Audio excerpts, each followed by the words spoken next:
دنیا میں پیسہ بولتا ہے، لوگ خاموش ہو جاتے ہیں، مگر قبر میں پیسہ خاموش ہوتا ہے اور اعمال بولتے ہیں۔ یہ جو ہم کہتے ہیں نا ابھی وقت نہیں ہے، نماز بعد میں، توبہ بعد میں، نیکی بعد میں، قبر کبھی بعد میں نہیں آتی۔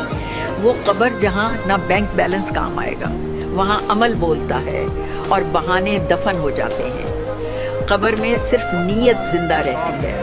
کتنے لوگ ایسے ہیں جن کے گھروں میں آج بھی پیسہ ہے مگر وہ خود مٹی کے نیچے اکیلے ہیں۔ ذرا آنکھیں بند کر کے سوچو، ایک دن سب رک جائے گا، سانس، آواز، نام، پہچان۔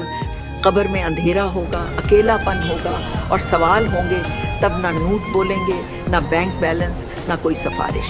جس پیسے کے لیے نمازیں چھوڑی، جن رشتوں کو توڑا، جس حلال کو حرام سے بدلا، وہ سب یہیں رہ جائے گا۔